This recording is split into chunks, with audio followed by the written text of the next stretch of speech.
کہتے تھے کہ ہم ان روایتوں کو قبول نہیں کرتے کہ پتہ نہیں کہاں سے پڑھ گیا ہے. یہ بھی یاد رکھیے گا 2 کتابیں پڑھ لینے سے بندہ علامہ نہیں بن جاتا. ہو سکتا ہے جس کتاب کو آپ نے پڑھو وہ روایت وہاں نہ ہو, اور ہو سکتا ہے کچھ کتابیں میں نے آپ سے زیادہ پڑھ لی ہوں تو اللہ ہوں تو میں ماتمداروں کی جوتیوں کی خاک کے برابر. اس سے بلند میرا مقام نہیں ہے. آپ کے میرے محسن ہیں سارے کے سارے, کیونکہ جنہیں سیدہ سلام کرتی ہو وہ میرے لیے لائق احترام ہے, وہ میرے لیے لائق عزت ہے. لیکن روایت پڑھ رہا ہوں, آیت پڑھ رہا ہوں, لقد کان لکم فی رسول اللہ اسوۃ حسنہ. تمہارے لیے نمونہ عمل کون ہے؟ رسول کا کردار. نبی نماز پڑھتے نہیں آیا, نبی نماز قائم کرنے آیا ہے. نبی کا کردار کیا ہے کہ نماز پڑھی جائے یا قائم کی جائے. وہ آیا نماز کو قائم کرنے کے لیے, تبھی قرآن نے ہمیں لکھا یقیم الصلاۃ, نماز قائم کیا کر. قائم نماز کرو گے تو اجر ملے گا, پڑھی ہوئی نماز کا اجر نہیں ملے گا. نماز قائم کرنے کا مطلب یہ ہے کہ فجر کی پڑھی ہے تو ظہر کی نماز تک تو نے کوئی برائی نہیں کی تو فجر کو قائم کر دیا ہے. اب اگر بیچ میں بولا جھوٹ, آل محمد کی عظمت کا اقرار نہیں کیا تو پھر کیا کر دیا ہے؟ نماز پڑھ دی ہے, قائم نہیں کی ہے. مجلس حسین کا قیام کیا جاتا ہے. یہ بھی غور کیجیے گا, مجلس حسین کا قیام کیا جاتا ہے کہ ہم مجلس قائم کر رہے ہیں, آپ تشریف لے آئیے گا. مجلسیں نہ پڑھی جاتی ہے نہ سنی جاتی ہے, مجلسیں قائم کی جاتی ہے. قائم کب ہوگی کہ 25 محرم کو مجلس پڑھی سنی, 26 محرم, 27 محرم, 28 محرم, اب جب تک مجلس میں نہیں جا رہا, تب تک اگر کردار یزید سے دور ہے تو مجلس کو قائم کر رہا ہے. اگر کردار یزید اپنا لیا تو مجلس کا کوئی فائدہ نہیں ہوا ہے. اب ذرا ہم اپنے گریبانوں میں جھانک کے دیکھیں کہ اس مجلس میں اٹھنے کے بعد باہر نکل کے گاڑی میں گانا شروع یا نہیں؟ کیسٹ لگ جائے گی نا گانے, ایسے ہی ہو جائے گا نا. گھر پہنچیں گے, سارا دن مجلس سنی ہے, تھک گئے ہیں, تھوڑا سا ذہنی ریفریشمنٹ کے لیے فلم دیکھتے ہے یا نہیں؟ نوجوانوں ناراض ہو رہے ہیں سالر کی مجلس میں کہتے کہ ہم کیا کرو گے, آئندہ مجھے بلاؤ گے نہیں یا میری مجلس میں آؤ گے نہیں, یہی کہہ رہا ہوں نا. لیکن یہاں پہ مجلس سنی, تھک گئے ہیں, ماتم بھی کیا ہے, نوحہ بھی پڑھا ہے, مجلس بھی سنی ہے اور تھک گئے ہیں, چلے گھر چل کے بیٹھ کے فلم دیکھتے ہیں ذہنی ریفریشمنٹ کے لیے. ذہن تو ریفریش ہوا لیکن مجلس بھی ڈیلیٹ ہو گئی. یہ ڈیلیٹ سمجھتے ایزر ہو گئی, صاف ہو گئی. اب مجلس بھی نہیں رہی کیونکہ مجلس سن کے آیا ہے, قائم کر کے نہیں آیا ہے. عزاداری کا قیام کرنا ہے, عزاداری بڑھانی نہیں ہے, عزاداری کا قیام کرنا ہے. عزاداری سننی نہیں ہے یا پڑھنی نہیں ہے, عزاداری قائم کرنی ہے. تو قائم کرنے کا مطلب یہ ہے کہ کلو یوم عاشورا و کلو ارض کربلا. میں نے رات وہاں مجلس میں کہا تھا, آج آپ سے مخاطب ہوں, یہ سید سجاد کا فرمان برحق ہے یا غلط ہے؟ برحق ہے. فیصلہ بھی کر لو, قلم کے نیچے بیٹھے ہو, میں آپ کے ساتھ. اگر آپ یہ کہہ دو کہ یہ فرمان غلط ہے, میں کہوں گا غلط. اگر آپ کہو یہ فرمان صحیح ہے تو میں آپ کے ساتھ ہوں کہ صحیح ہے. آپ کی ووٹنگ کیا کہتی ہے؟ یہ فرمان مولا سجاد کا ہے کہ ہر دن 10ویں محرم کا دن ہے اور ہر زمین کربلا ہے. یہ فرمان حق ہے, حق ہے نا.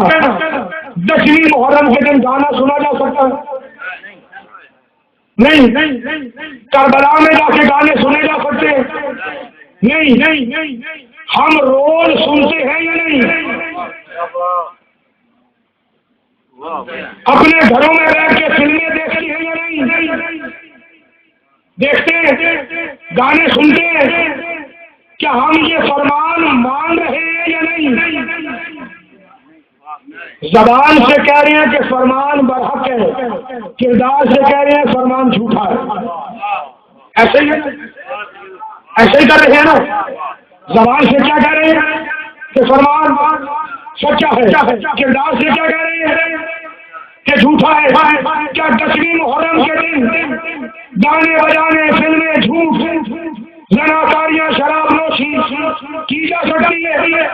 یہ تو عام دنوں میں بھی نہیں کرنی چاہیے، لیکن 10ویں محرم کو اگر کوئی ملا گانے لگا کے بیٹھا ہوا، لڑ نہیں جاؤ گے اس سے؟ لڑو گے نا تو کیا غیرت تمہارے لیے کہ باپ اپنی اولاد سے نہیں لڑتا، اولاد اپنے ماں باپ سے نہیں لڑتی؟ جب مولا سجاد کہتے ہیں کہ ہر دن 10ویں محرم کا ہے تو 365 دن تیرے اور میرے لیے خوشی کے نہیں ہے، بلکہ 10ویں محرم کا دن ہے. یا کہہ دیں کہ مولا کا فرمان صحیح نہیں، اور اگر ہے زیادہ سے زیادہ کچھ دوست یہ کہہ سکتے ہیں مولویوں کا بنایا ہوا ہے، یہ بھی کہہ سکتے ہیں. کہہ دو جھوٹ منسوب کس سے کرو گے؟ سچے ایمان کے ساتھ. جب اس سے جھوٹ منسوب کرو گے تو ائمہ کے ساتھ اگر جھوٹ منسوب کیا جائے، واجب روزہ بھی ٹوٹ جاتا ہے، بندہ شریعت سے نکل جاتا ہے، شریعت مصطفیٰ سے بندہ نکل جاتا ہے. گھروں میں اگر توضیح مسائل موجود ہے نا تو جا کے اٹھائیے گا توضیح. وہاں جو کافر کی تشریح لکھی ہوئی ہے نا، وہاں پہ یہ جملے بھی لکھے ہوئے ہیں اللہ کی توحید کے حوالے سے، نبی کی رسالت کے حوالے سے. آگے جملہ یہ بھی لکھا ہوا ہے کہ جو 14 معصومین میں سے یا 12 ائمہ میں سے کسی ایک کے ساتھ دشمنی رکھتا ہو یا ان کی طرف جھوٹ منسوب کر دیتا ہو، وہ بھی دائرہ اسلام سے نکل جاتا ہے یا نہیں ایسا؟ اور یہ سازشیں چلتی ہیں. میں نے وہاں بھی کہا تھا، یہاں دوسری مثال دے رہا ہوں کہ اپنے آپ کو ہر قسم کی روایت سے بچاؤ. شیعہ کتابوں میں بھی آپ کو ہزاروں روایتیں ایسی ملیں گی کہ جن کے راوی شیعہ نہیں، عبد الرحمن ابن ملجم جیسے لوگ ہیں، کھولی جیسے لوگ ہیں، حمید بن مسلم جیسے لوگ ہیں. حمید بن مسلم بھیجا ہوا ہے یزید کا، وہ وہی لکھے گا جو شمر کہے گا. روایتیں لینی ہے تو معصوم امام سے لو جو کربلا کے عینی شاہد ہیں. روایتیں لینی ہے تو ان اصحاب سے لو جن پہ امام کا اعتماد تھا. ایسے نہیں بھٹکتے رہنا کہ فلاں کتاب میں لکھا ہوا ہے، فلاں کتاب میں لکھا ہوا ہے. آپ کو کیا بتا کہ اگر مجھے خیانت میں آمادہ کر دیا جائے، ہر بندے کا ایمان کہیں نہ کہیں دکھتا ہے. مجھے اگر 10 کروڑ دے کے خرید لیا جائے کہ تو اصول کافی کو چھاپ، میں چھاپوں اور وہ کہے کہ 10 حدیثیں ہماری طرف سے اس میں لکھ دے اور میں وہ لکھ دوں، آپ تو کہیں گے کہ اصول کافی میں لکھا ہوا ہے. آپ کو کیا پتا کہ لکھوانے والا کون ہے، لکھنے والا کون ہے؟ یہ تحقیق تو آپ نہیں کر رہے نا. جیسے روایت لکھی جاتی ہے کہ شیعہ کتاب میں موجود ہے کہ سیاہ لباس جہنمیوں کا. یہ روایت اصول کافی سے بیان کی جاتی ہے. آپ کے پاس میسیجز بھی چلتے ہوں گے کہ جناب علی نے فرمایا ہے کہ کالا لباس جہنمیوں کا لباس ہے. ان عقل مندوں سے بندہ پوچھے کہ جہنم میں چمڑی نہیں بچے گی، کپڑا بچے گا. تو بات سمجھ میں آ رہی ہے؟ جہنم میں چمڑی نہیں بچے گی، یہ ہڈیاں جل کے راکھ ہو جائیں گی. تو وہ ہڈیوں کو جو راکھ ہو گئی ہیں، وہ راکھ کیا کالے کپڑے پہن کے بیٹھی ہوگی وہاں پہ؟ کیا وہ کالے کپڑے بچ جائیں گے یا سفید کپڑا بچ جائے گا؟ اب اگر یہ پہننا برا ہے تو معاف کیجیے گا، یہ جملہ کہنے لگا ہوں، آپ نے سفید کفن پہنا کے قبر میں لٹا دیا ہے نا، اب وہ سفید کپڑا پہن کے گیا ہے. آپ کو کیا پتا کہ یہ قبر میں جانے والا جنتی ہے یا جہنمی ہے، آپ نے اسے سفید پہنا دیا، وہ اب اگر جہنم میں جائے گا تو کیا سفید نظام جہنمیوں کا ہو جائے گا؟ وہ جو میت کفن میں گئی ہے، میں بات سمجھا پایا ہوں یا نہیں سمجھا پایا؟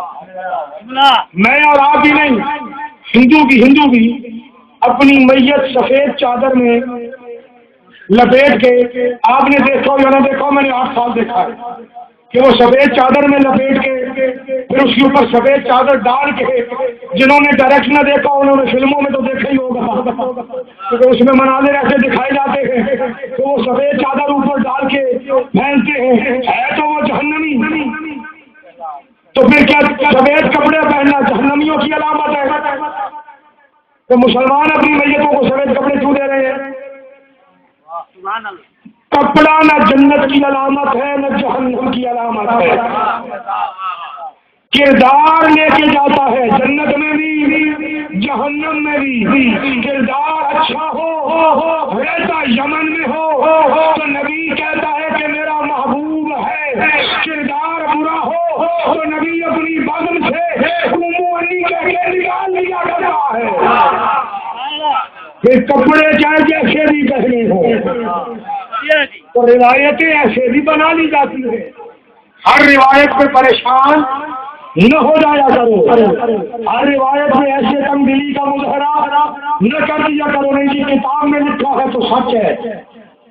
اسی لیے نبی نے فرمایا ہے کہ ہمارے قول کو، فرمان کو، روایت کو، شان کو قرآن کے ساتھ ملاؤ، اگر قرآن کے مطابق نظر آئے تو مان لو، قرآن کے خلاف نظر آئے تو اٹھا کے دیوار پہ مارو، کیونکہ وہ ہمارا ہو نہیں سکتا، کیونکہ القرآن و ما علی و علی و ما القرآن،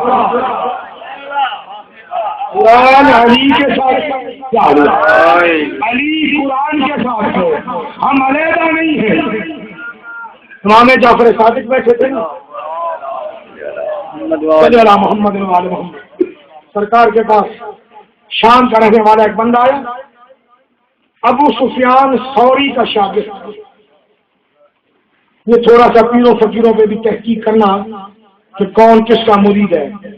ابو سفیان ثوری بہت بڑا ولی اللہ گنا جاتا ہے، جنید بغدادی بہت بڑا ولی اللہ گنا جاتا ہے، یزید بستانی بہت بڑا ولی اللہ گنا جاتا ہے، معین الدین چشتی اجمیری، اسے بخشوا جائے تو ہو سکتا ہے یہ 4 مصرے بخشوا جائے کہ دین افسوسائن ہے، دین فنا افسوسائن ہے، نہیں تو یہ بھی شیعہ نہیں تھا۔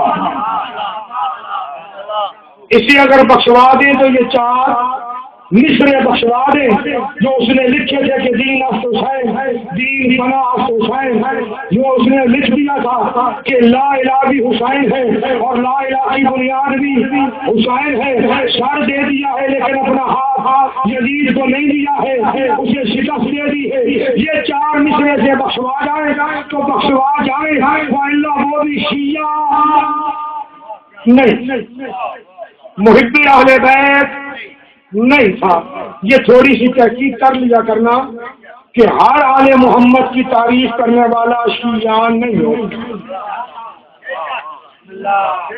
امام شافعی شیعہ تھا نہیں، شیعہ ہوتا تو پھر علی کو امام مانتا نہ، خود امام نہ بنتا، پھر علی کو امام مانتا نہ تھا، خود امام نہ بنتا۔ تعریف تو علی کی وہ بھی کر رہا ہے کہ بات شافی ولا سیدری علی ربہ و ربہ اللہ، کہ شافی مرتا مر گیا ہے، اسے پتا نہیں چلا ہے کہ علی رب ہے یا اللہ رب ہے۔ یہاں سے مجھے یہ بھی بات پتا چلی کہ آج کے دور میں جو علی رب کا نعرہ لگاتا ہے وہ شافی کا مرید ہے، علی کا مرید نہیں ہے۔ آواز بڑھیے گا مل کے بہوالے آگے بڑھو۔ یہ تھوڑی سی تحقیق کیجیے گا کہ ہر درگاہ شیعہ نہیں ہوتی اور ہر جگہ پہ ایسے نہ چلے جایا کرو کہ یہ بڑی شخصیت ہے، نہیں، شخصیتیں